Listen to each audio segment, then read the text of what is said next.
それでは1番をお選びいただいた方のリーディングを行っていきます。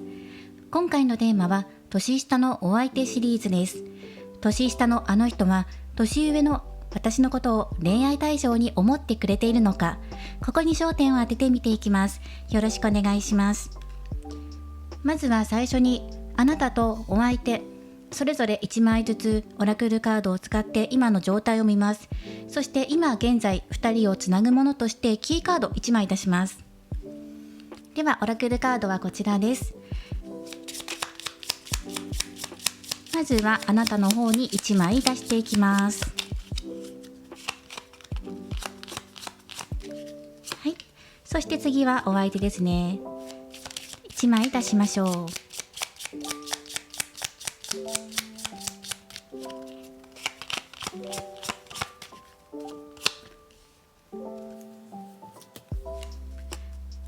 はい、そして2人をつなぐものとしてルノルマンカードを出していきます。今現在のお二人の関係性、キーポイントになるものをもらっていきましょ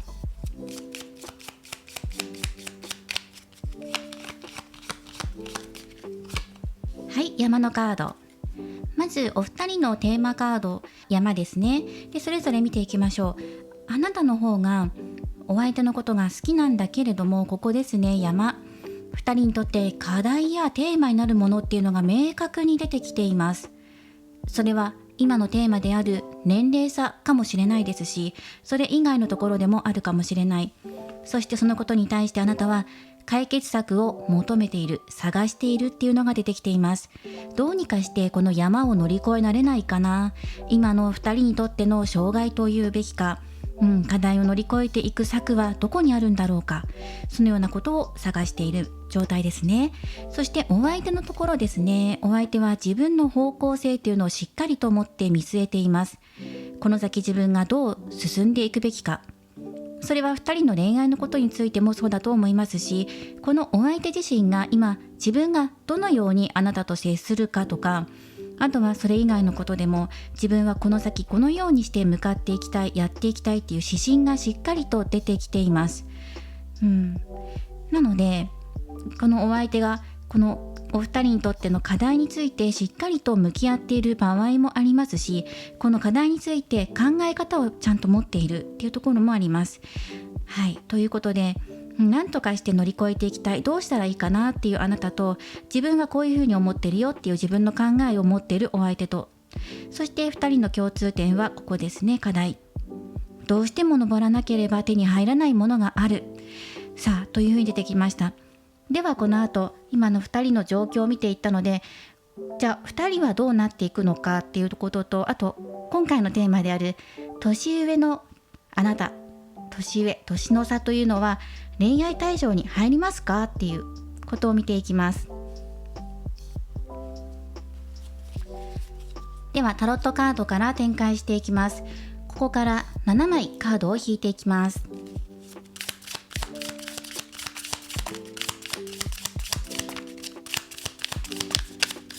あなたとしては自分の魅力を十分に発揮されていると思うんですね。魅力のある方ですから不安に思わないでください。ただ気になるところといえば、やはり年齢差だったり、またはそれ以外の課題っていうところが入ってきているので、恋愛進めるのが難しいかなというふうにね、思っている方が多いんじゃないかなと思います。では早速見ていきましょう。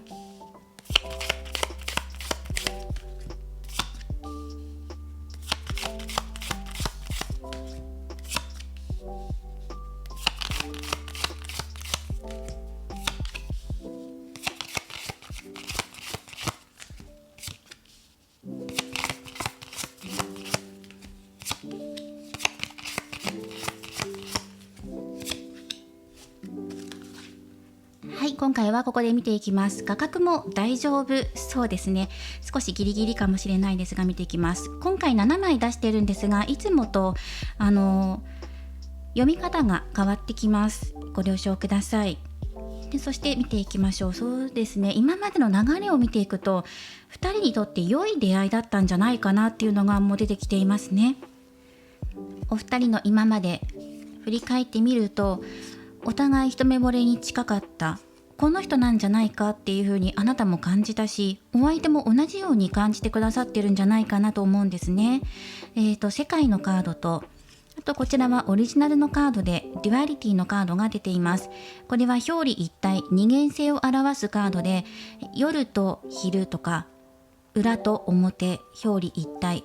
どちらも違う側面があるけれど、でも一つだよねっていうようなカードなんですね。でこれも同じくワールドのカードが入ってる。2人はそれぞれ違う人生を歩んできた、違う視点を持っていて、違う人物でありながら、でも惹かれ合っていて、2人は一つになることを望んでいる、そのようなメッセージも伝わってきますし、2人がね、今一つになっていきたいっていう思いがここから見えてきています。ですので、片思いの方だけに限らないかもしれないです。両片思いとか、実際に交際しているとか、もう正式にお付き合いしましょうかっていうようなところまで話が進んでいる関係性の方もいるかもしれないなというふうに感じます。またはね、先ほどもお伝えした通り、一目惚れ、そして完全に一致するような相性だったり、あなたから見て理想のお相手っていう風に見えてるような気がしますね。お相手のところも同じように感じてくださってるんじゃないかなとも思います。ではこの後ね、見ていきます。じゃあこのお相手なんですが、年の差についてどう思ってるのか、実際に今回は年下のお相手と年上のあなたなので、年上の差のあるね、あなたのことをどう思ってるのかって言ったらハーミットなんですね。少し考えるかなっていうところはあります。今回ね、あなたへのお気持ちではなくて、ここのカードは年の差、年上のあなたっていうことで、年の差についてどうですかって聞くと、少し考える、そして消極的になるっていうのはあります。ただこの方は精神年齢が高いと思うんです。魂のレベルも高いと思うので、決して自分が若いから、年下だからとか幼いからとか、そういう引け目は感じていないと思います。多少ね、この年齢差っていうところは気にされてるところはあると思う。じゃあどういうふうに気にしてるのかなっていうところを、気にしてるというか配慮しているに近いんじゃないかなと思うんですけど、どんな風に気にしているのかなっていうところをノルマンで補足もらっていって、必要があればもう少しカードを出していきます。1枚ね、出していきましょう。本のカード、まだ知らないからでも知っていきたいからっていうことで、その自分にはない経験を持っていたり、自分とは違う視点があるなっていうのはお互い感じているんですよ。生き方が違う、趣味が違う、それぞれ違うこと、違う側面を持っているんだけれど、でもお互い惹かれ合っている、興味がある。それはお相手も同じようなことを伝えてきてくれています。自分の知らないことをあなたは知っているし、自分よりも長く経験しているものがある。そういうのもいいなっていうふうに思っているし、気になる、知っていきたい、自分もますますね、吸収して成長していきたいんだっていう思いが隠れています。配慮しているっていうのに近いですね。気にしているから恋愛できないとか、そういうことではないと思います。知っていきたい、二人きりの世界でっていう風に伝わってくるので、たとえ周りの人に何か言われたとしても、この人は自分がいいっていう風に思ったら、山を乗り越えたいとかね、あなたと付き合っていきたいというふうに思えば、そのまま自分の意見で突き進んでいくことができる方なんじゃないかなと思います。そして年の差のことについても配慮はしていますが、あなたのことをもっと知りたいとか、自分の知らない世界をもっと吸収して近づいていきたいとかね、二人きりの世界で自分たちの世界をね、作り上げていくというか、今このいる関係性で十分満足っていうのももちろん出てきていますし、今ね、交際されている方であれば、まだ片思いなんですっていう方だとしたら、お相手の気持ちが見えないよっていう方だとしたら、このお相手はあなたともっと仲良くなりたいとか、そのようなことを考えてる、前向きに考えてくださってると思います。年齢差のことについてここはね、配慮はしているし、知りたいと思ってる。年齢差だからゆえに、自分の知らない世界をあなたから聞いたり教わったりしたいとか、そういうことも出てきています。ではね、この後見ていきます。じゃあその後、2人にとって今現在課題になっていることは何ですかっていうところはこちらです。ソードの5番ですね。争いっていうのを表すカードです。このカードが出てくると、例えば、情報メールや連絡のやり取りのところで疑問に思うところが出てきたり、または周りの方々とのつながりや関係性っていうところも関わってくるかもしれないです。どうしたらうまく円滑に周りとやっていけるんだろうかとか、自分たちの世界だけで収まっていればいいなっていうふうに思ってるんだけど、やっぱり周りにも気を使っていくというか、目を向けていく必要があるんじゃないかなっていうところが今現在の2人の課題になっている。例えば周りのことを気にして2人だけで室内で会うとか、何か外に出ていけないとかね、そういうことを気にしていたりとか、事情があるのかもしれません。周りとの対立っていうのも入ってくるから、反対されているっていう方々もいるかもしれないんですよね。それ以外にも人間関係の対立っていうのも入ってくるので、2人の間では好きだからいいよねっていうところがある。だけど他にも、例えばお相手のことを好きだって言っている人が出てきたりとか、またはその疑いをどちらかが持っていて他にもいるんじゃないかとかね、そういうことで喧嘩になったり口論になったり疑問に思ったりするところも出てくるのが課題だっていうのが入ってきています。そうですね、対立、争い、人間関係、特にね、またはお相手とあなたの間で今ちょうどね言い合いになっていることがあるよっていう方もいるかもしれないです。もともとはこのように相性が良くて惹かれ合っている、だけど今ちょっとね喧嘩してますよっていう方もいるかもしれないですね。じゃあこの後の動きってどうなっていくのかなっていうふうに見ていきましょう。2人の恋愛の流れで見ていきますね。そうするとこの2枚から見ていきます。こちらがお相手がどう動いてきてくれるのかっていうことと、これが近未来の流れの様子です。まずここの課題となっている揉め事、争い、2人の間かもしれないし、周りを巻き込んで何かね考えていることがあるかもしれません。このことについては解決の方向へ向かっていきます。今抱えている山を乗り越えるというふうにね感じてくださるといいのではないかと思います。2人で協力して穏やかな世界へ流れていくでしょうか。お相手が引っ張っていってくれるとか、お相手が自分の力で周りを納得させるような言動をする、発言をするとか、解決に、乗り出していくんだと思います。調和のカードが出ていますね。みんなで仲良くやろうよっていうようなね流れになっていく、お相手の動きがねそういう風に流れていくので、今このように争っていることも平和的解決だったり、それはこの人がそのように動いていくからだっていうのが出てきています。はい、なので今この、課題ですね。ここについて2人で共有しているのであれば、お互いが同じように共通で認識していて、この課題なんとかしたいねってお互い話し合っているのであれば、お相手の方が率先して解決の方へ動いていくと思いますし、そうではなくて片思いの状態で相手が何を考えているかわからない、自分だけがお相手を好きだと思っているし、自分の中で障害だと思っていることがあるんだっていう方だとしても、お相手に相談するといいのではないかと思うんですね。今までの流れ、関係性を見ていると一方的な片思いだったとしても、お相手があなたを気にかけている可能性が高いし、2人の波長が合っているので、困ったことがあってこの人に相談すると、このお相手の方が解決の方へ導いてくださると思うんですね。なのでそうですね、片思いの方はまずはお相手に相談するとか、こういうこと悩んでるんだよねっていうことを打ち明けていくといいのではないかなと思うんです。決して悪いようにはならないよっていう風に入ってきていますし、2人で一緒に乗り越えていこうよっていう風に言ってくれたりとか、あとは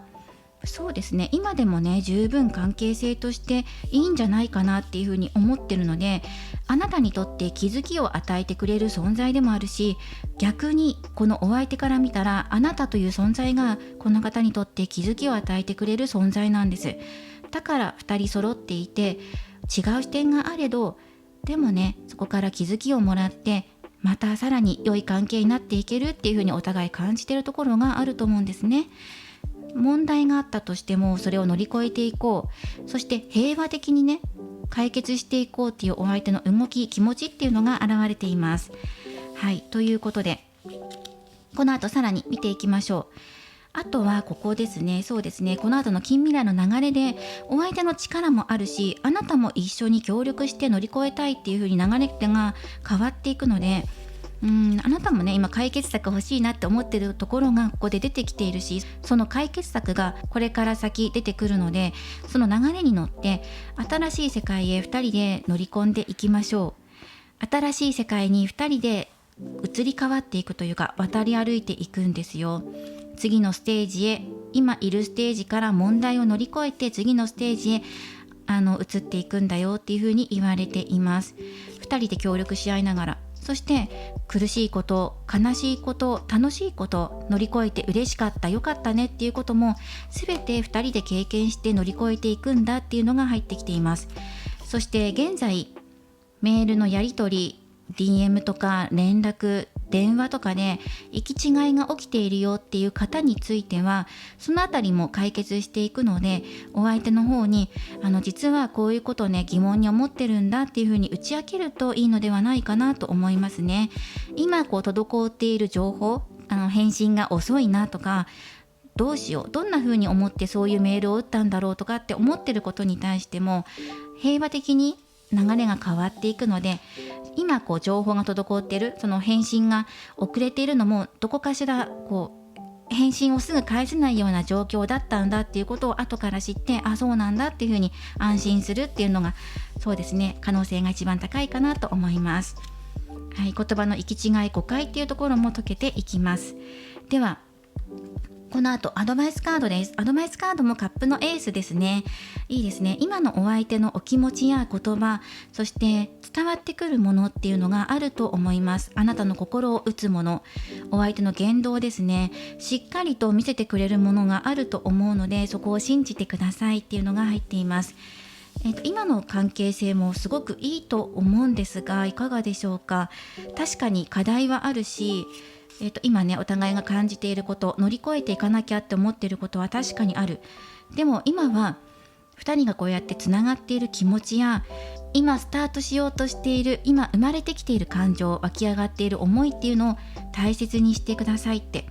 まずは気持ち、そしてその後に形にしていくんだっていうところですね。まだ交際していませんっていう方だとしたら、気持ちがあって、そして気持ちを通じ合わせて、そしてお互いが気持ちを告げて交際に発展していくっていう、そのような流れが今生まれてくるところだから、これから形にしていきましょうっていうのがアドバイスです。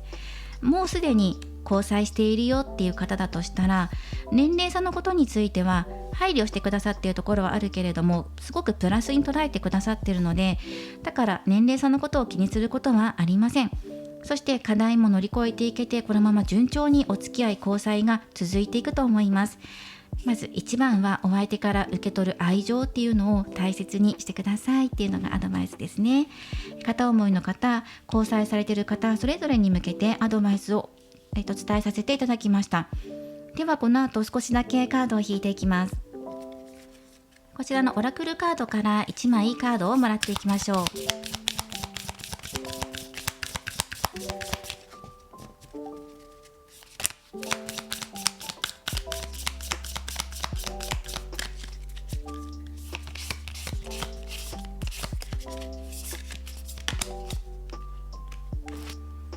こちらのカードは、そうですね、嵐の向こう側を表すカードです。今はモヤモヤしていたり見えないことがある、確かに課題、考えなければいけないことがあるとか、それは周りのことだったり、そうですね、今自分たちの中で障害だ、課題だ、乗り越えなきゃと思っていること、モヤモヤしていますね。そのモヤモヤした先には必ず太陽の光があります。この光はあるっていうことを信じてくださいっていうのがこのカードからのメッセージなんですね。今たとえどんな嵐が起きていたとしても、そして雲がかっていても、その雲の向こうには太陽があって、太陽はしっかりと輝いている。そしてこの嵐や雲が流れていけば太陽の光が差し込んでくるんだっていうこと、それはもうすでに知っていますよね。なのでモヤモヤする中にいたとしても必ず晴れるんだって太陽はある、光はあるんだっていうことを信じてくださいっていうメッセージです。その太陽の光というのはお相手のお気持ちとか愛情だと思いますね。はい、ここを信じてください。そして自分自身がお相手のことを大事だなって思う気持ちも信じてくださいっていうことです。やがて雲は晴れていって、その切れ間から太陽の光が差し込んできますというメッセージです。そしてお選びいただいたオラクルカード、こちらはデターミネーション、決断力というカードです。諦めないで乗り越えてくださいっていう、諦めないでっていうメッセージが入っています。諦めなければ、その今まで頑張ってきたものが実りとなって現れてくるから、それまで信じて続けてみてっていうようなね、そんなメッセージが入ってきています。そしてこのカードからは花、ミモザの花が実は含まれていて、ミモザの花言葉は大切な人という花言葉があります。あなたにとって大切な人はこの年下のお相手。大切な人から降り注がれる愛と光、これを受け取って信じてくださいねって。そしてこの人が平和的解決へ向かって動いていくので、この人の指針っていうところを信じてついていってみてください。今はね、この愛情をたっぷりと感じることっていうのがアドバイスとして入っています。もやもやしていても必ず晴れるんだっていうのを信じてねっていうのがね、入っていました。今回は年下のお相手との恋の行方、お相手は年上、あなたのこと恋愛対象として見ていますかっていうことなんですが、この1番のお相手の方はもうすでに今までの2人のことをたどっていると、もう2人はつながっているように感じましたので、交際されている、または両片思いの状態だと思います。両思いとかね、だと思います。なので恋愛対象かどうかというよりは、もうすでに恋愛対象として入ってるし、なんだったら恋愛関係だよっていう方も多いんじゃないかと思う。またはこれから始まっていく、生まれてくる感情や芽生えてくる恋心っていうのもあるから、それを信じてくださいっていうことでした。これからもリーディング動画を投稿していきますので、高評価やコメント、そしてチャンネル登録をよろしくお願いします。ではまた次回の動画でお会いしましょう。最後までご覧いただきありがとうございました。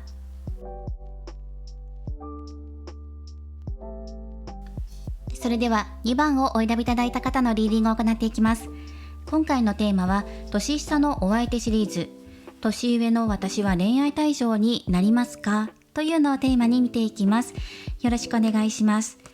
では今の現在のお二人の状況や2人をつなぐキーテーマ、キーカードとなるようなものをもらっていきます。まずはオラクルカードからもらっていきましょう。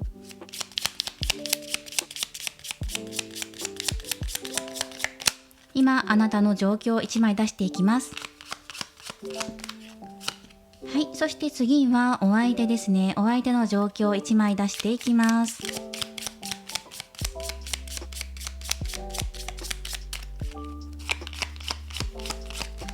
はい、お相手の状況ですね。あとはね、そうですね。ここね、顔を手で覆っていますけど、すでにね、もう幸せを迎える準備はできているよっていうのがこの2枚から伝わってきます。お相手の方はもうすでに手を広げていて迎え入れる体制、幸せを受け取る体制がもう整っている。あなたの方ももうすでに自分の中で準備ができているっていうのがそれぞれ入ってきています。そしてあとは2人をつなぐものとしてルノルマンカードで1枚もらっていきましょう。そうですね、お相手は祝福のカードが入ってますから、もうすでに今のお気持ち、状況的にも問題ないんじゃないかなっていうのが見て取れます。では2人をつなぐもの1枚、アンカーのカードです。しばらくここにいる。周りが変わってもマイペースが強みで2人のペースでっていうのが入ってくるかな。2人をつなぐものなので、約束しているよ。それはデートだったりとか、何か2人の中でこれやろうねっていう共通の目的があるのかもしれません。アンカーのカードはお仕事っていうワードも入ってくるので、仕事のつながりがある方同士なのかもしれないし、それ以外にもね、約束をしてるんじゃないかっていうのがあります。近々デートしようね、それがすごく楽しみだとか、あとお相手の誕生日が近くて、あなたがそれをどうやってお祝いしようかなとか、どんなプレゼントしようかなっていうことを考えているっていう可能性もあります。お祝い事やイベントに向けて取り組んでいるあなたと、ワクワクしているようなお相手っていうのが伝わってきますね。ではこの2人をつなぐものとお二人の状況を見ていったので、この後ね見ていきましょう。タロットカードを使って見ていきます。お二人の関係性、さらに詳細深掘りと、これからどうなっていくのかなっていうところ、そしてお相手はどんな風に動いてくれるのか、これから先ね、この近い未来どんな風に動いてくるのかっていうこと、そして今回のテーマである年の差についてお相手はどう思ってるのか、そして年上のあなたを恋愛対象として見ているのかどうか、そして今2人の間にとって障害となっているもの、課題となっているものはあるのかっていうことを見ていきます。カードは全部で7枚出していきます。はい、そうですね、バンドの9番、ソードの4番、忍者のカード、カップの5番、女教皇、はい、そして、ディスクの2番で、もう1枚出していきます。ソードの3番ですね。ではここ少し深掘りする必要があるかもしれません。1回価格を確認します。はい、では見ていきましょう。そうですね、このタロットカードの流れで見ていると、今までのこのお二人の歩みっていうのを見ていくと、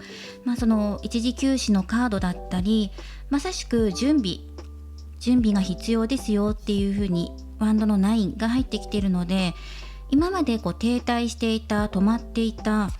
それは2人の関係性かもしれません。相手の気持ちが見えないとか、あとはこの7枚全体的に今伝わってくるのは、あなたの方が勇気が出なくてお相手にアプローチできないとか、自分が年上だからとか、またはそれ以外の理由でなかなか素直に話しかけられないとか、本音を見せられないとか、恋愛するのが怖いとか、このお相手に拒否されるんだったらどうしようとか、そのような不安の方が今高まってるのかなと思います。もともとそういうところがあって、自分からアプローチしづらい、少しアプローチしてみたんだけど反応が薄かったっていうように感じてしまって、今自分の方で引いてしまってる状態、もうそれがずっと続いてるように、そんな風に感じました。自分に自信がないとかね、そういう風に感じます。それははっきり言ってしまってこじらせてる可能性が高いかなと思うんです。そしてもったいないっていうのが入ってくるので、ここはどうでしょ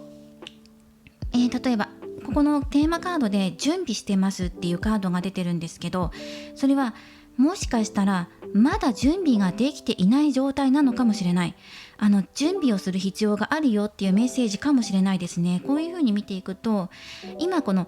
必要なことっていうのは、ここですね、ここ今お二人にとっての課題っていうところで柔軟性を表すディスクの2番が入ってきてるんです。そうですね、何か一つのことに縛られることなく、例えばマイナスに感じすぎる必要もなく、柔らかく対応していく、柔軟に対応していく、私はこうだからとか、何かに理由をつけて動けなくなってしまっているんではないかというふうに見ます。準備をする必要があるねとか、そうですね、ここにも同じく、恐れていないで準備しましょうっていうふうに伝わってくるので、あなたの方が恐れている、お相手はここ幸福感を表すカードなので、今そのお相手の状態としてすごくいいんですね。中にはお仕事つながりっていう方もいるかもしれない。同じコミュニティの中に入っている、属しているとかっていう方もいると思います。つながりがある。ですが、どこかであなたの中で幸せを受け取る準備を自分自身でブロックしてしまっているように感じるんです。自分に自信がないからとか、何かね理由があってなかなかアプローチできない。チャンスが見つからないとか、アプローチするきっかけがないっていう方もいるかもしれないんですけど、それをなんとかねしていかないといけないなとかね、そういうところも出てきてるかもしれない。で、2人のテーマカードは怒り、アンカーのカードだから、そうでも気になるのが、これはアンカーっていうのは船をね固定させるものですよね。しっかりとした固定されているものなんですが、それがこの柔軟性を失ってしまうと、一つのことにしがみついていて離れられない、そこからっていうふうにも読むこともできる。あなたの方が悲観的に考えてしまっていて、自分の中で考えをどこかね決めつけているところがあるんじゃないかっていうふうにね、このタロットカードを深掘りしていくとそんな風になりますね。2人の間のつながりや約束だけではなくて、自分自身の中で自分を今引き止めてしまっているものがあるんではないかと。だから柔らかく対応する、自分自身の心を柔らかくしていく、思考をね柔らかくしていくっていうアドバイスカードが出てきています。はい。でもちろんね、自分のことを全然私今何にもね固執していなくて、一つの考えにこだわっていなくて柔らかくできていますよっていう方も中にはいると思うんです。そして先ほどもお伝えした通り、お相手との約束楽しみにしていて、自分があれこれ準備しようとしてるんです、考えてるんです、どうやったら仲良くなれるかなとかね、次のデートで何を話そうかなとか、そういうことを考えてるんですっていう方もいると思います。あとは今持っている柔軟性を大切に、それを武器にしていきながらお相手にアプローチしていくといいよっていうふうに読むことができます。ただそうですね、この辺りの並びを見ていると、まだしっかりとお相手にアプローチできていないとか、なぜかというと考え込んでしまっていたり、自分じゃ釣り合わないのかなとか、何か自分の中で理由をつけて、こうだからとか、これがこうだから、あれがああだからっていうことで動けないね、チャンスがないからとかねっていうことかもしれないし、話しかけたんだけどはっきりした返事もらえなかったからそれ以上勇気が出ないとかね、そういうことかもしれないし、停滞しているなっていうのは現状として見ることができる。じゃあお相手が今受け取る準備ができている、幸せをね受け取る準備もできているよっていう風な状態でいるのに、そしてあなたは準備っていうカードが出てるから、準備している状態からそこから動かないと物事が動いていかないよねっていう風にカードから伝わってきます。そしてお相手が手を広げて受け取る準備できているよっていう状態なので、多分あなたの方から動くのをこの人は受け取る準備をしているんじゃないかなと思うんです。自分から動くのかどうかっていうところをね見ていくんですけど、このお相手が動く率としてはやや低めです。カップの5番が入ってるので、ハッピー、幸せを受け取る準備ができているんだけれども、この人がここでこのカードを出しているということは、これ期待した通りに物事が進まなくて落ち込んでいるっていうカードなんです。本当は自分の中で受け取る準備ができて幸せだっていう風な思いになりたかった。だけれども現実そうではないからがっかりしている。正直どうしようみたいなね。なくなってしまったものとか失ってしまったもの、それはこの人の中のタイミングや受け取る準備できてるよっていう手を広げたままスカッとね何かが空振りしたような、そんな気持ちだよっていうのが出てきてるんですね。それでショックを受けていて動けないよって、積極的にアプローチしようとか、嬉しい気持ちでルンルンでスキップしてあなたのところに行こうとか、そのようなお気持ちではないよっていうのが出てきてるんです。ここにあるこのカードは、このお相手からあなたにアプローチしてくれるかどうか、どんな動きを出すのかっていうところで出しているカードなので、ここちょっともったいないなと思うんですね。そうですね。そしてここです。このカードは助教皇のカードで、お相手が年の差について、あなたのことを恋愛対象として入ってると思います。若干プラトニック寄りというか精神的なつながりを求めているところもあるけれども、それだけではなくてちゃんとその肉体のつながりだったりとかっていうところも求めているところがあると思う。出していないだけで、表に出していないだけで密かに思い続けていますよとか、そうですね、異性として見ていますよとか、あとはそうですね、年上の方っていうのもやっぱりここで感じていますし、年上だから恋愛できないとかそういうことはないのかな。年上だからダメではない。年上のあなたが恋愛対象として入っていますかという問いに対しての答えのカードなので、入っています。7、80% の割合で恋愛対象として入っていると思います。年上の方っていうことを踏まえながらもね、入っていると思います。じゃあこの人があなたのことをとっても好きで惚れていて、自分から積極的にアプローチしていくのかって言ったら、そうではないよっていうのが出てきてるんですね。この人はすごく祝福を受け取りたいっていう願いが強くて、それが現実にならないって言っているので、ここ若干のズレがそれぞれの間で生まれています。あなたの方も勇気を持って動かしていけない。お相手の方も待っているんだけれども物事が動かないから、どうしよう、あれ、なんか自分の思っていたようなハッピーな展開にならないぞっていうところで食い違いが生まれています。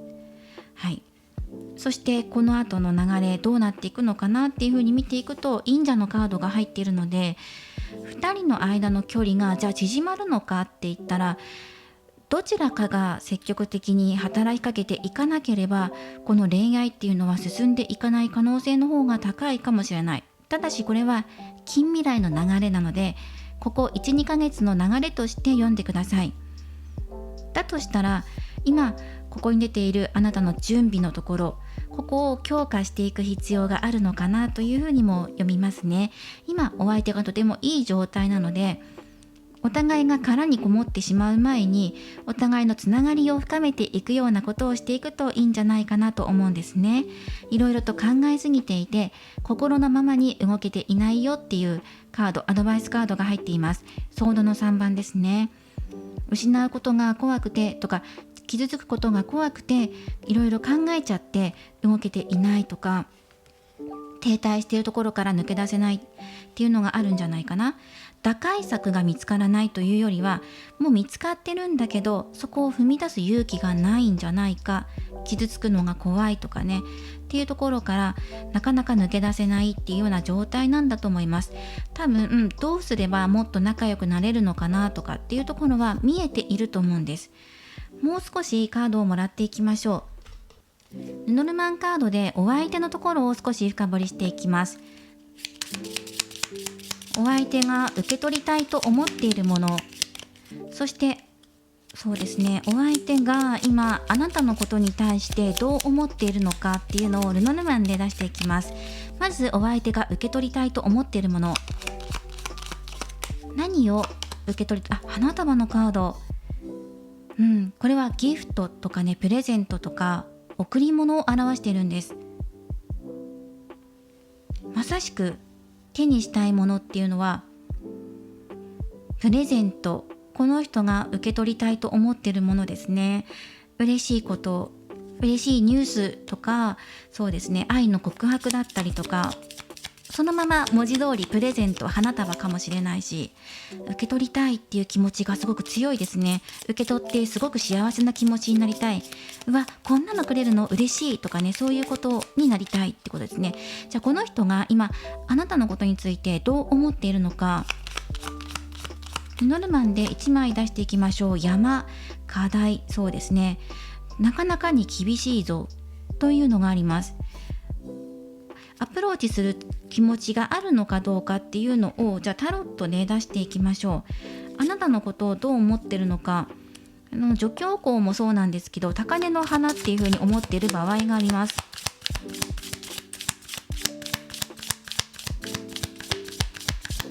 例えばあなたが会社の中の上司、先輩っていうね、関係性の方もいるかもしれないし、仲良くなるのはハードルが高いかもしれないっていうふうに本人が思っている可能性がありますね。いいなっていうふうに憧れ的な存在として遠くから見ているんだけど、お近づきになるのは時間がかかるとかハードルが高いとかね、そう考えている可能性もあります。もう少しね深掘りしていきましょう。このお相手、受け取りたいっていう思いがすごくあって、それが叶わなくて自分からは動けないっていう風に出てきているんですね。じゃあどうしたらいいのかなっていうところに目を向けていこうと思います。どうしたらこの人が喜んでくれるんだろうっていうのはもうここに出ていますね。受け取るのを待ってる。ではあなたの方からどうアプローチしていけばこのお相手ともっと仲良くなっていけるのか、ここに焦点を当てて見ていきます。もう少しカード切ります。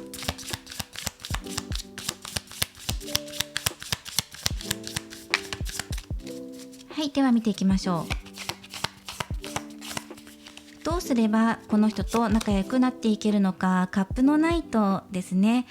はい、ということで届けていきましょうっていう風に、多分物事はシンプルです。恐れている心に打ち勝てば、あとはもう流れとしてはどう進んでいくのかっていうのはもうシンプルにもう出てるんじゃないかなと思うんですね。あなたの方が自分のお気持ちや、それはその告白するとかではないんですけどね、例えば話しかけるとか実際にプレゼントを渡すっていうことも当てはまる方もいるかもしれない。連絡するとか、連絡先知らないんだったら教えてくださいって自分から言うとかね、そう、あなたのお気持ちをお相手に伝えるっていうカードが入っています。優しさを届ける、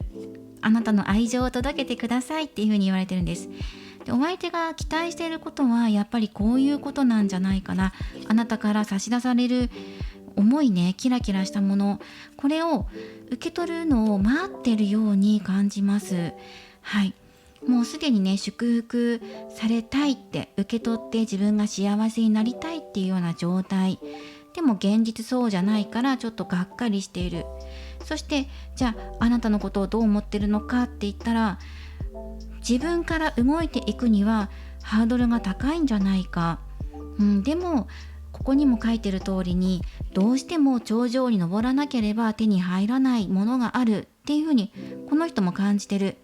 なので2人の関係性が浅い関係性で、距離を縮めるのに時間がかかるって思ってるのか、それともね、立場的なことかもしれないし、あなたの年上だからとかそういうこともあるかもしれないけど、そうですね、仲良くなるには多少時間がかかるなとかね、そういうことも考えているし、どうしようっていう風にね、自分が思い描いているのはこういうハッピーな展開なんだけど、なかなかにうまくいかないぞっていうところがお相手の動きとあなたに対する思いです。自分から動くには少し難しいぞと、だからあなたの方から動いてきてくれたらいいのになっていうところが正直出てきています。こんなに受け取りたいっていうね、キラキラしたカードがここに入っているので、だから心が傷つくことを恐れずにまず届けてみようっていう風にね、カードからのアドバイスが入っています。その方が近未来流れが変わっていくのではないかという風に読みますね。ではこの後オラクルカードを使って具体的なアドバイスとかメッセージもらっていきましょう。受け取る準備ができているということは、期待しているところがお相手の中にはあるのではないかと思います。どうでしょうか。片思いの関係性だとしたらアタックしてみてください。アプローチ少しでも大丈夫。今全く動いていない状態なので、なんで動けないのかっていうのは先ほどお伝えした通りだと思います。で、逆に今お付き合いしていて良好な関係性保っていますよっていう方だとしたら、そのあなたの今考えていることをお相手にプレゼントしたいとかかけてあげたい言葉がある、それの準備をしているっていう方はそのままの通り伝えていってくださいねっていうのがいいのかなと思います。そしてアドバイスカードはここにもありますね。そうですね、リスクの2番なので、いろいろ考えずに物事柔らかく捉えて、そして時間を有効に使ってやってみてねっていう風に入っています。では笑っていきましょう。こちらからアドバイスカード1枚もらっていきます。マニフェステーション、もうここでアドバイス出ていますね。自分で目的に向かって宣言しましょう。私は届けるんだって、このお相手に自分の気持ちや優しさ、好きですっていう告白する勇気なかなか持てないよっていう方多いと思うんですね。だから今まで停滞していたり、どうすればいいかって頭では分かっていてもなかなか動けないとかっていう状態だったと思うので、いきなり告白するとかではなくて、少しずつあなたの優しさを伝えていくとかっていうのもいいんじゃないかなと思うんです。よし、決めたって、私は進んでいくんだと、この山を乗り越えていくんだと。この2人の間に、特にお相手の方があなたに近づくのが時間かかるんじゃないかとか、自分にはハードルの高い相手、つまりみんなの憧れ的な存在として見ている可能性が高いので、このハードルというか山ね、実はそんなに高い山でもないと思う。ひょいっと乗り越えられるような山だと思うので、いやそんなことないよっていうふうに思っていると思う。心の中で、頭の中で考えすぎていると動けなくなっちゃうから、まず気持ちのままに動いてごらんって。そしたら案外ね、さっくり登れたりとか、登ってみたらこんな綺麗な景色だったんだとか、登った後の爽快感とか、登った後にお相手が実は手を差し伸べて待っていたとか、そういう真実や事実、気づきが出てくるよっていうふうに言われています。だから動くんだっていうふうに決める、決断する、宣言するっていうのがアドバイスカードで入ってきています。あなたの方から動いていくといいよっていうのが出てきていますね。もうすでに自分の新しいステージ、扉は開かれている状態だから、さあいざ行かんっていうね、そういうカードがこの2枚から伝わってきます。もうすでに開かれているよって、ゲートは開かれているから動くんだっていうカード。そしてお選びいただいたハピネスのカードからのメッセージです。成功を引き寄せるために自分自身の幸せを望んでください。自分にとって何がいいのか、嬉しいのか、好きなのか、どうしたいのか、どうありたいのか、どうなりたいのか、自分がどうなったら幸せなのかっていうところを心のままに表現してみてください。いろいろ考えずにね、自分の幸せを第一に願って、そして成功を引き寄せましょう。自分の幸せを考えて動いた行動が引き寄せにつながっていきます。これがこのカードからのメッセージです。今回は年下のお相手は年上のあなたのことを恋愛対象として見てくれているのかどうかということについて見ています。あなたのことを恋愛対象として見ています。で、そして待っている可能性が高いですね。受け取るっていう側ですね、お相手が。ただしこの恋愛、今お二人の状況を見ていると、少しこじらせ気味、お互いがいろいろ考えていて動いていないような状態っていうのが出てくるので、それを乗り越えていくのが今まさにこの時であなたからだよっていうのが出ていました。これからもリーディング動画を投稿していきますので、高評価やコメント、そしてチャンネル登録をよろしくお願いします。ではまた次回の動画でお会いしましょう。最後までご覧いただきありがとうございました。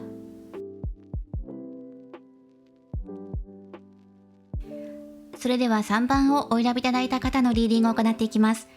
今回のテーマは年下のお相手シリーズ。年下のあの人はあなたのことを恋愛対象として見てくれているのかどうか、年の差について見ていきます。よろしくお願いします。ではまずオラクルカードを使って今のお二人の状況を見ていきます。まずはあなたの方に1枚出していきます。はい、1枚出します。そしてお相手ですねにも出していきましょう。チャクラのカードですね。そして癒し。お相手の今の状況としてはこちらのカード、責任を表すカードですね。癒しと責任、そしてこの2人をつなぐものとしてルノルマンカードからカードをもらっていきます。こちらですね、もらっていきましょう。今のお二人をつなぐもの、キーカード。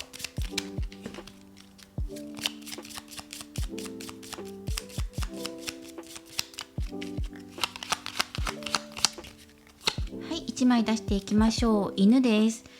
犬のカードはパートナーシップ、信頼とか、あとすごく仲のいいお友達とかね、信頼のおける人、信じる人というのを表します。ということはお二人の間、今とても良好なのかなというふうにね見ますね。お友達もしくはそれ以上とか、お互いにとって信頼のおける相手、信じてるっていうふうに、あとは距離が近いっていうのも感じます。いつも一緒にいるとか、生活圏内の中にいる、顔を合わせる機会が多い、連絡頻度も多いんじゃないかなというのも感じますね。責任と癒しなので、このお二人のね特徴とかも状況とかも合わせながら、次タロットカードで展開していきます。こちらのタロットカードから7枚カードを引いていきます。でその7枚の中で今までのお二人、今の状況の深掘りや、近未来の流れ、そしてこのお相手の方からあなたの方に何かアプローチしてくれることはあるのか、そして今焦点として見ている年の差について、年上のあなたのことが恋愛対象として入っているのかどうか、そのことについてももらっていきます。そして今2人にとって課題となるものももらっていきます。はい、では見ていきましょう。はい、ディスク7番月、はい、そしてワンドの9、そしてデビル、そしてつられ人、はい、そしてカップの10、はい、そしてもう1枚ですね。こちらのカードです。ディスクのページ、この7枚で見ていきます。必要があれば追加で見ていきます。一旦価格を確認します。それでは見ていきましょう。そうですね、まずお二人の今までの流れを見ていると、今現在不安な中にいる、見えない中にいるっていうのが出てきています。月のカードもいろいろと読み方はあるんですが、そうですね、その他のカードと合わせて見ていくと、迷いだけではなくて、曖昧とかっていう風に読むかなと思いますね。今までのお二人、浅い関係性ではない、もし浅い関係性であったとしても、今までのお互いの関係性を考えているカードが入ってきているので、どうやったらより良い関係性になっていけるかなとか、今の2人の距離感ってどうなんだろうとかっていう考えている流れが出てきているし、あと今現在もモヤモヤしているとか、曖昧とかよく見えないっていうのが入ってきているので、例えば曖昧な関係性、まさしくね、友達以上恋人未満とか、正式にお付き合いっていう言葉が出ていないんだけれども、周りから見たら恋人のように見られていたりとか、この関係性でいいんだろうかとかね、そういうことだったり、またはお互い惹かれ合っていて、ですがどこかねすんなりと進まないような、とてもお相手が魅力的な人っていうのが入ってきます。カリスマ性のある方っていうのが入ってくるので、中にはファンがたくさんいる方かもしれない。社内でもモテるんだよねとか、人気があるとかね、いつもその異性の人に囲まれているとか、そういう方かもしれないんですね。ただこの人の今の状況としては、責任っていうワードのカードが入っているので、責任を問われるような状態なのか、それとも自分が責任を持って行動したいと思っているのかっていうことですね。周りから責任を求められているのかどうなのかっていうところで、実際この方があなたに対してどんな動きを見せてくれるのかって言ったらデビルのカードなので、これは月のカードと合わせても惑わすっていうのが入ってくるんですね。うまくかわすとかと思いきや近づいてきたりとか、あなたとしてはどっちなんだろう、好きなのかなとか、あとは友達として言ってくれてるのかなとか、そして信じていいのかなっていうふうにね、モヤモヤする人も中にはいるかもしれない。信じたい、だけどいいのかなとか、あと何かお誘いをもらっていてついていっていいのかなもあるし、その反面ドキドキするっていうのもあって、いろんな思いが入り混じっているような、時々自分たちの関係性を見返して、どうしたらいいかなとか、今の関係性でいいんだろうかとかね、そういうのが見えてきていますね。じゃあこのお相手はあなたのことを恋愛対象として見ているのかどうか。年上、今年の差っていうことで、あなたへのお気持ちではなくて、年上の方、年上、年齢の差ね、年の差についてどう思ってるのか、年上の人は恋愛対象として見ているのかっていう風になると、つられ人のカードが入ってきています。ここを少し考えたいなっていう風に止まってるんですね。どんな風に考えたいのか、ね、それはこの人の中にもいろいろ理由があるかもしれないので、少し深掘りしようかなと思っています。タロットとルノルマン1枚ずつ使って出していきましょうか。年の差っていうところで今回テーマ掲げているので、しっかりと出したいと思います。年上の方、そして年上のあなたっていうところを見たときに、このお相手は恋愛対象として見てくれるのかどうか、気にかかっているところもあるかもしれないですね。年上っていうところに、年上、年齢差っていうところですかね。ディスクの3番です。そうですね。あともう1枚ルノルマン出していきます。一瞬年齢差っていうところは考えるところはあるんだと思う。ただその協力して話し合ってっていうところがディスクの3番で入ってきてるから、分かり合っていけばそこはカバーできるんじゃないかっていうふうに考えているところがあると思います。そしてルノルマンも1枚出す。そうですね、淑女は、あなた自身を表しているんです。このお相手はあなたのことを考えている。話し合ったりとかコミュニケーションを重ねていけばもっと分かり合えるんじゃないかとか、あなたのことを知りたいっていうのはもう入ってきてますね。すごく入ってきています。じゃあ今すぐ責任を取れるような関係性になれるのかっていうのは、今すぐではないというのは出てきます。じゃあ今日明日とか1週間後とかにこの人からアプローチや告白があるのかって言ったら、そうではなくて、まずはコミュニケーションを重ねてもっと知っていきたい。そしてその後で自分で見極めたいっていうのが入ってきています。年の差については考えています。年齢差が開いていることや、それは1歳2歳の差かもしれないし、10歳以上差があるのかもしれないけど、この人の中で年上のあなた、恋愛対象に入るかどうかっていうところで考えているところはあるよって。だけどそれはコミュニケーションを重ねたり話し合いをね進めていって仲良くなっていけば気にしなくなる可能性もあるなっていうふうに自分の中で読んでいます。そしてもっと知りたい、あなたのことを知りたいっていうのが入ってくるので、年齢差を感じさせないように、そんな関係性になっていけるのかどうかっていうのは考えてるよ。ただ今現在の2人の関係性ってじゃあどうなのっていうところを見ると、やっぱりこのあたりが強く働いているかなと思うんですね。果たしてどっちなんだろうかとか、あと魅惑的な関係っていうのも入ってくるんです。少しぼやけているんだけど魅力的で引き合っていくっていうような関係性なので、中には、肉体関係を持っているよっていう方もいると思うし、だからこそそこに気持ちがあるのかどうか、愛情が乗っているのかどうか知りたいなっていうようなね、お互いの気持ち、関係性、特にあなたの方がお相手の気持ちを知りたいなっていうふうに、真実のところ愛情を自分にあるのかどうかっていうのを知りたいなっていうようなお気持ちが高いんだと思います。っていうことで、この後見ていきましょう。この後の近未来の流れ見ていくんですが、そうですね、ここ準備をするっていうワンドの9番が入っています。これから先の近未来に向けて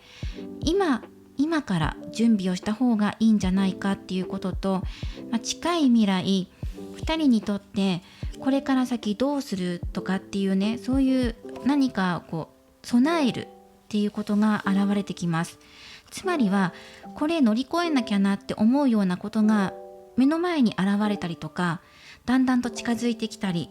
予兆を感じたりしやすくなってくる近未来の流れです。そこに対してではどうすればいいのかなっていう風なところも出しています。そしてお互いにとっての課題点としてはカップの点なんです。これが課題。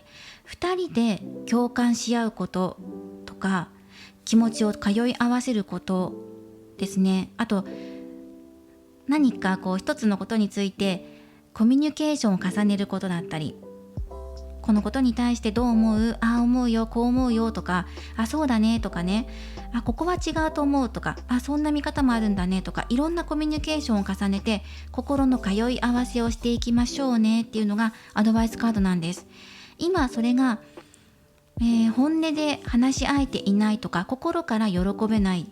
とかね、迷いが出ているような状態なんじゃないかな。だからここもう少し気持ちの通い合わせをしていくと見えてくるものがあるとか、通じ合えるものが出てくるよっていうことですね。となるとやはりここのキーカードの犬のカードは信じるっていうのがテーマで、信じてる人とか果たして信じていいのかなとか、信じ合えている関係性なのかどうか見直したいとか、そういうことが入ってくるかなと思います。そうですね。それでこちらがアドバイスカードです。ディスクのページ、まず今自分たちが手にしているものや目の前にあるものを一つずつクリアしていくことっていうのがアドバイスカード。大きなことを一度に動かそうとかするのではなくて、少しずつ積み重ねていくことっていうのがアドバイスカードです。そして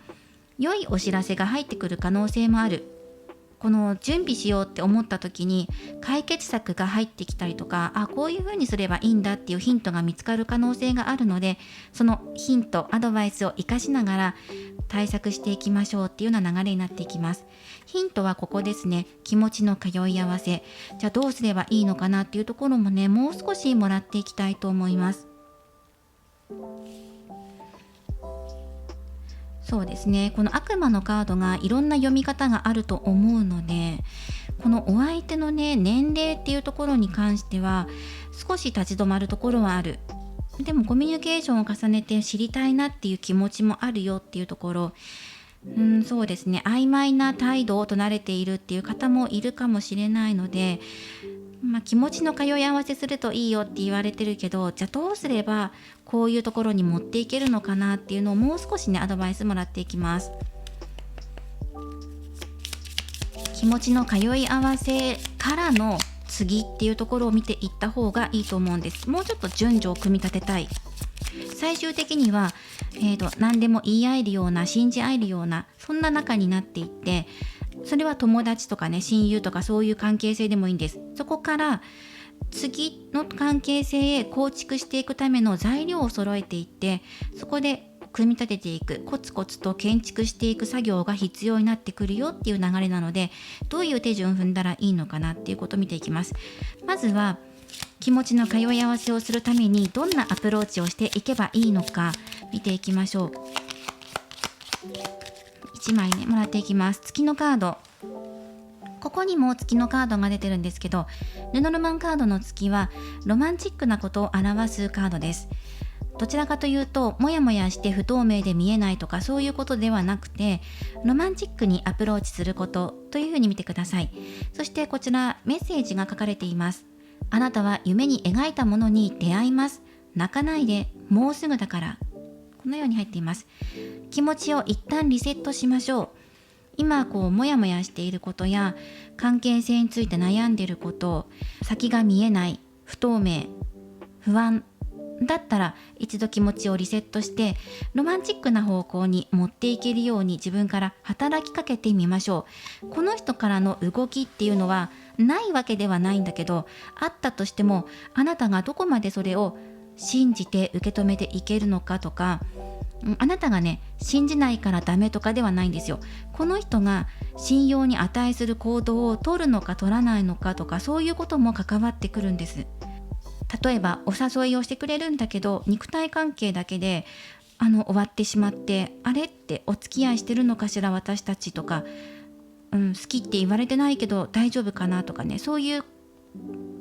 それだけではないけどね、例えばそういうことで少し曖昧とかね、お誘いはあるんだけどとか、そういうことなので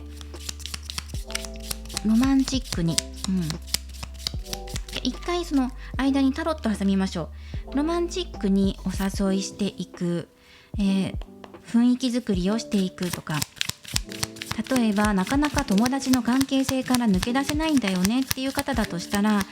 少しこう異性としてね見てもらえるようなシチュエーション作りをしてみるとか、言動してみるとか、あと先ほどもお伝えした通り、例えの話で肉体関係持っていてとか、なかなか進展しないんですっていう方は違うアプローチをしてみるとか、いつもと違うシチュエーションで行くといいかもしれません。ワンドのキングが入っています。あなたの目標ですね、どういうふうにアプローチしていけばいいのかっていうことなので、情熱的でロマンチックな行動かつ未来を切り開いていくようなアグレッシブなアクションですねを起こすといいと思います。この2つを用いてください。駆け引きをしてみるのもいいかもしれません。押したり引いたりとかしていきながら、あと常にこの人の誘惑に全て OK 出さないとか、その誘惑っていうのはいろいろあると思うんですよ。この人も駆け引きしているかもしれないですよね。駆け引きを楽しんでるかもしれないので、あれ今言ったのは好きバレそれとも好き酒とかね、そういうことでっていうふうに思うかもしれないような態度をとっている可能性もあるので、だったらあなたも少し駆け引きしてみたりとか、そうですね、自分の使える手をいろいろ使ってみてっていう風に入ってきます。情熱的にアタックする時もあれば、少し控えめにしっとりと攻めていく日もあったりとか、かと思えば、ちょっと引いてみて、引いたところから見てみたりとか。一番入ってくるのはロマンチックにお誘いしていくのが一番いい。ロマンチックになれる場所、二人きりになるとか、ムードのあるお店に行くとか、お誘いしていく、自分の方から誘っていくのがいい。それでもしこの人の、態度が変わらないとか、内容がなかなか進展しないとかっていうのであれば、一回引いてみて様子見てみるとか、かと思ったらまた近づいてみるとかっていうのもいいんじゃないかなと思います。そのあたりはバランス見ながらやってみてください。そしてこういうことを繰り返す、つまりデートですね、ロマンチックなデートを繰り返していく、やり取りを続けていく中で、どのように関係性を構築していけばいいのか、そこも少し深掘りしていきます。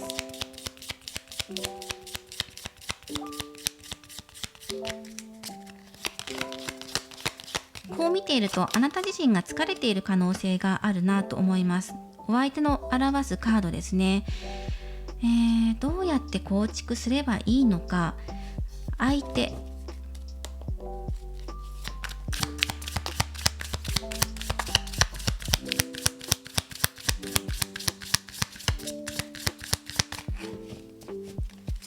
まず今あなた自身の心身のバランスが崩れているという場合は、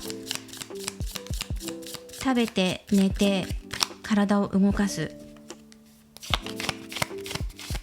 リラックスすることっていうのがまず一番最初、ベースを整えていくこと。その後にデートですね、ロマンチックなデートを誘ってみる。そして気持ちの通い合わせっていうところに目を向ける。その後ですね、その後どういうふうに関係性を構築していくのか、お相手を表すカードとワンドのエースです。そうするとおのずとお相手の方からあなたに対する態度が変わったり、お誘いがこの人の方からかかってきたり、それはあなたが不安になるようなお誘いではなくて、しっかりとしたお誘い、しっかりとしたというか、ね、その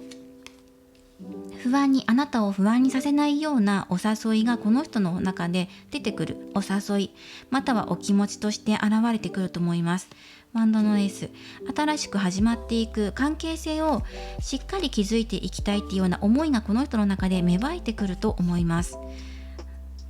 そしてこの最終的なアドバイスカードは、まず一つ一つコツコツと重ねていきましょう、積み重ねていってねっていう風なアドバイスカードが入っていたので、この流れでやってみてください。まずはロマンチックな会話、デート、お誘いっていうのをやってみてください。情熱的でも構いません。その後に気持ちの通い合わせ、今よりもコミュニケーションが深まって、相手がどう考えてるとか、自分こう考えてるよとか、お互いのいろんなものに対しての見方ね、お互いの気持ちじゃなくて、一つ映画題材を作って、この映画に対してどう思う、こう思うとか、一つのテーマに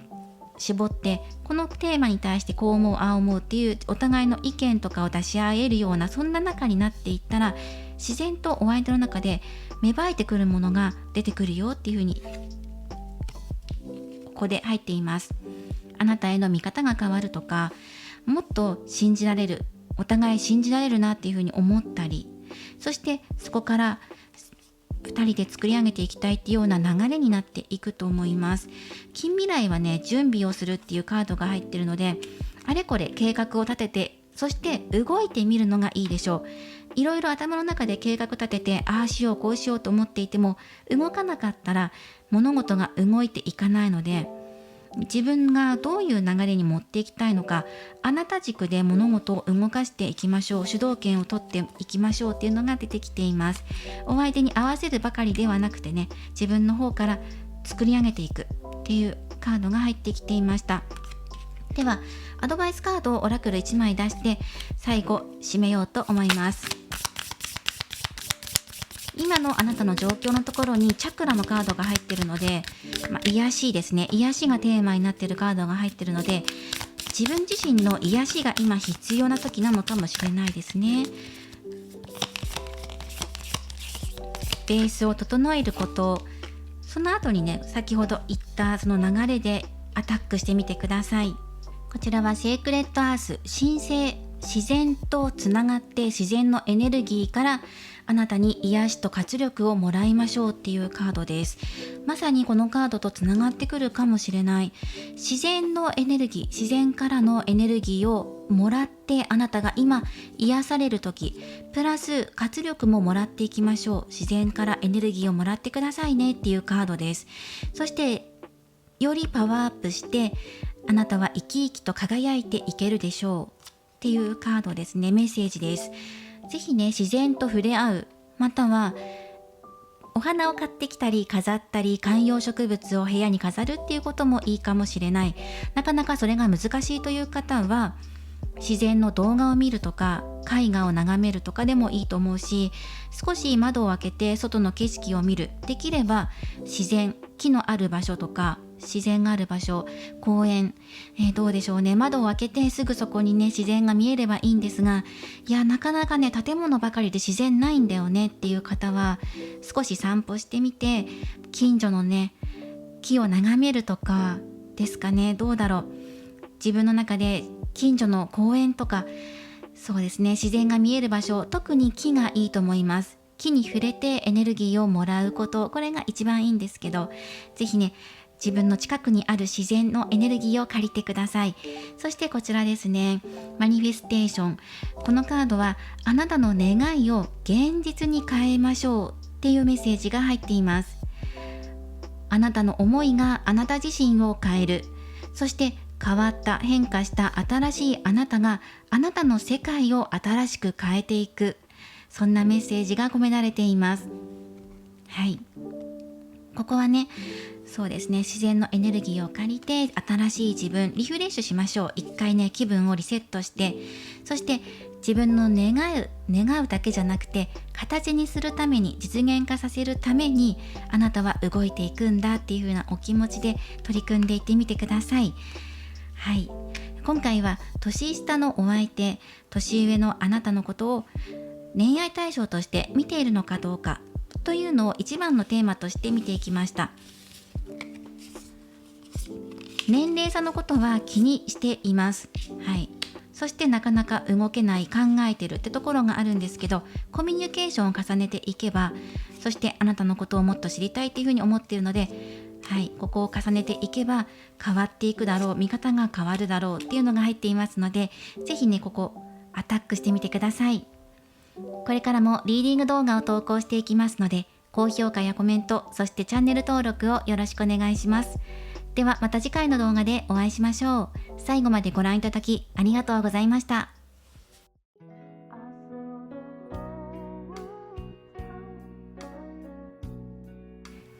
今回のリーディングは以上となります。年下のお相手シリーズ、年上、年齢差を気にしているのか、年上のあなたのことを恋愛対象として見ているのかどうかということを焦点を当てて見ていきました。その他にも今後どういう流れになっていくのかとか、どういう風にしたら仲良くなっていけるのかっていうところも合わせて見ていったので、アプローチの参考にしてみてください。では早速今回は3択のプチ占いを行っていきましょう。で、いろいろ今回見ていったんですが、今自分自身に対してどういうことできるかなっていうのをテーマに見ていきましょう。そうですね。それとあとはお相手の今のあなたに対するお気持ちも見ましょうか。純粋なお気持ち、年上のあなたとかではなくて、あなたに対する今のお気持ちとして見ていった方がいいかな。ではタロットカードで見ていきましょうか。タロットでお相手の今のお気持ちと、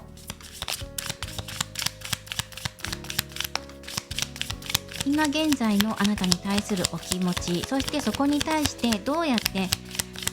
そうですね、アプローチの方法っていうのは見ていったので、お相手のお気持ち、そして今自分自身に対してどういうことをしていったらいいのかなっていうことで2枚ずつもらっていきましょう。今回2枚ずつもらいましょう。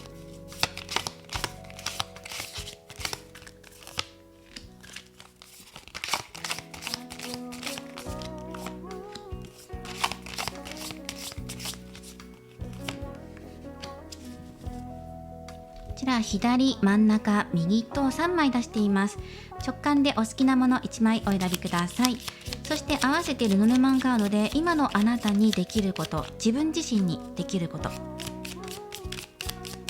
どういうことを自分にしていけば好転していくかなっていうことです。